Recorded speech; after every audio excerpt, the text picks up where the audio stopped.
Hello, I'm Darren again. The topic for today's video comes from questions asking about neglect in narcissistic relationships. Some of those questions include, what's the difference between abuse and neglect? When does neglect become abuse? And what would the common signs of neglect in a relationship be? Another question is, what are the long-term effects of being neglected? So there is quite a lot to cover, so I've decided to break this video into two parts. In this video, I'm going to address the first three questions. In the next video, I'm going to look at the long-term effects of being neglected in a relationship. So if you find this video interesting or helpful, please consider subscribing to my channel. I would like to say firstly that all of us can be a bit absent-minded at times. Sometimes we can be preoccupied. We might forget something that we've promised or forget something that is important to someone else. That's not neglect, nor is not giving someone what they want, what they demand all day and every day. That's not neglect either, even though some narcissistic people might claim that it is. And also, some people might lack empathy, but for many different reasons.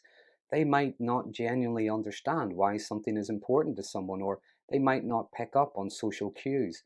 They might not understand why someone feels the way they do, but they might actually genuinely struggle. They might even blame themselves for not understanding, for not getting it. So to answer the first question, abuse is an act of commission. It involves inflicting pain, hurt, controlling, causing misery, all to control and coerce another person. There is intent there. The abuser does it for their own benefit, for their own gratification. A common indicator that there is intent is when a person is asked to stop behaving the way they do. There is no change. They just keep on doing it. Neglect, however, that's an act of omission. It's not doing anything. It's not providing or meeting someone's, well, even their basic needs. It's withholding attention, affection, and resources. And when it comes to narcissism, it can be difficult to discern if there is intent there or not. I guess it really depends on the person, how strong those narcissistic traits are. There's never really a one-size-fits-all answer. So it can be difficult to know sometimes if they really genuinely don't understand, or if they just don't care, or even if they actually enjoy it. But if there is intent, then they know exactly what they're doing. And I think what we would see there is what's known as dark empathy. They know what they're doing and they know the effect it has. So when it comes to narcissistic neglect, at the beginning of a relationship, a narcissistic person, they may be very charismatic, caring, attentive, but that begins to lessen over time as the relationship progresses. Now, the love and affection may lessen, may be less frequent, but it doesn't disappear entirely. Sometimes it becomes conditional. And here we see the forming of a trauma bond. Now, I've made videos on trauma bonding previously if you'd like to check those out. But as the relationship progresses, the narcissistic person might become bored, disinterested. The partner doesn't hold the excitement that they once did. So the narcissist now has new interests, maybe work, new friendships, hobbies. These things become much more interesting and take up much more of their time. And even though the narcissistic person stays in the relationship, they put little to no effort into it. Now, although the following could apply to any kind of relationship with a narcissistic person, I will refer to a long-term relationship between a person with very strong narcissistic traits and a partner who doesn't. And the following would be happening pretty much all of the time, not just once in a while. So some of the signs of narcissistic neglect would first of all be they're constantly working, they're constantly busy. Now this could be their job, it could be their career, it could be voluntary work, some community-based work they're doing. Whatever it is, they never seem to have enough time or energy for the partner. Now, if it's a work-related thing, if they are really focused on their career, they may say that they're doing it to provide for the partner and for the family, and this could well be true. In many cases, they may think that is what makes a good partner, but it's at the expense of the emotional well-being of the partner, sometimes even the kids. So what we often see is a good standard of living, but a poor quality of life. Secondly, they may be constantly distracted, distant, always preoccupied. They appear more interested in other people and other things than the partner. It's like their mind always seems to be elsewhere. If the partner wants to talk about something personal, something important, they might just listen for a bit before talking about something else, changing the subject. Or if the partner is talking about their problems, well, the narcissistic person might claim to be pragmatic, level-headed, more solution-focused. So they want to deal with the problem, without actually paying attention to what the problem is, or perhaps even acknowledging why it's a problem. They just offer solutions, and they could be solutions that maybe involve the partner just having to accept it, or the partner having to do something themselves alone, not necessarily one that involves them having to contribute anything. Which leads me on to the third kind of neglect. There's no closeness or no intimacy. Now, narcissists do tend to struggle with intimacy. They only ever really have surface level relationships, surface level conversations.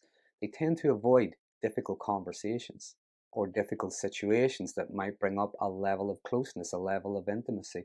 It's like they see the partner as a drain on their time and energy. What the partner might want or need is of little to no relevance to them. It's not on their radar, and it is not their responsibility to provide it.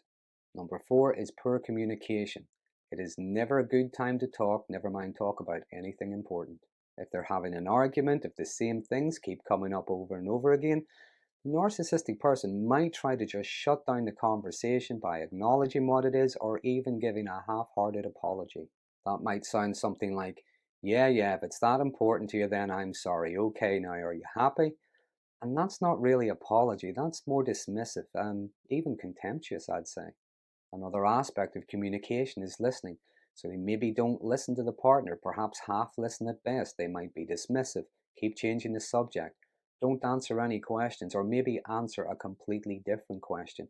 So nothing is ever really discussed properly, nothing is ever really resolved. And on that communication, there is the silent treatment. What little attention there is may be withdrawn further until the partner gives in.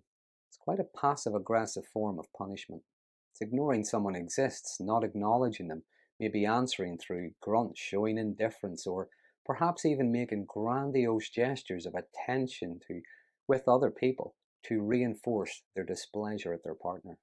Next is showing the partner that they are at the bottom of the line when it comes to priorities. They would step over their struggling partner to go and help everyone else. Now, narcissists generally do seek attention and validation, but a neglectful narcissist, they'll look for it elsewhere. They could have no interest in any flattery, goodwill gestures, or praise from the partner. It's like it means nothing to them. Some might even flirt or cheat with others. Any attention from the partner is just not enough. This can leave people feeling worthless. The next sign of neglect is indifference. Narcissistic person has no interest in anything that happens to the partner, whether that's good or bad. Now, they might not be overly critical, they might not take any real joy or pleasure at the partner's difficulties, but they just have no interest. Partner could be really upset, could even be crying themselves to sleep. Narcissistic person doesn't really care as long as they don't get disturbed and they're able to fall asleep okay. They might show little to no curiosity about any hobbies, passions, fears, or friendships that their partner has, but they also show little to no interest in any of the partner's successes or achievements. They don't congratulate them, they don't discuss them, they don't share the good news with other people. It's like it's not worth mentioning. Sign number 8 is whatever the partner is going through, they are left to struggle and suffer alone. There is no empathy, no support, no compassion. For the narcissist, it's just a normal day. Things go on as usual. If the partner asks for help or support, they may be rejected with things like, it's your issue, you sort it out, or look within yourself for the answer. Or, you know what, just try not to think about it. The partner gets nothing from them at all.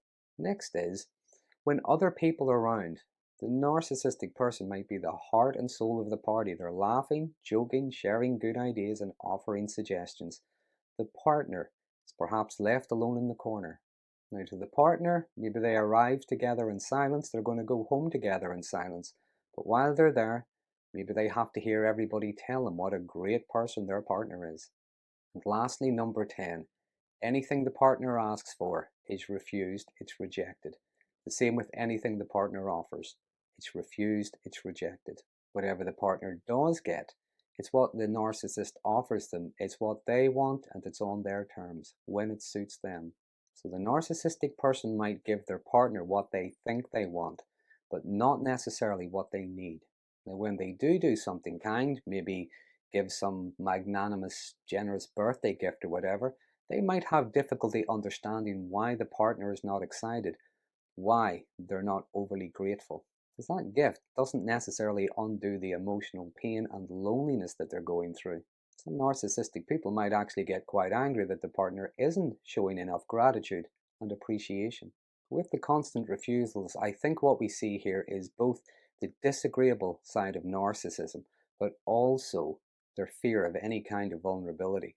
Narcissists tend to despise vulnerability. Sometimes they exploit it in others. They say almost everything as a competition, a power struggle. So to give somebody something that they have asked for might feel as if they're having to give something up. So it is refused or rejected unless it's on their terms. Then they get to keep a sense of control. My final thoughts on narcissistic neglect. Sometimes it's like everything is fine with them, so they don't understand why the partner seems to be struggling. Now, as I said earlier, they might genuinely not understand, they might not care. Sometimes we're dealing with someone who's on that dark personality. There's a sadistic element there, so they may actually enjoy the pain that the partner's going through. I guess it really depends on the individual and where they are on that narcissistic spectrum. But either way, the partner is left feeling devalued and dehumanized. So in the second part of this video, I'm going to look at the long-term effects of being emotionally neglected in a long-term narcissistic relationship. But if there are any kinds of neglect I haven't mentioned, by all means, please feel free to use the comment box below. There are some interesting conversations and ideas shared. But if you find this video interesting, please consider subscribing to my channel. And until next time, thanks for watching.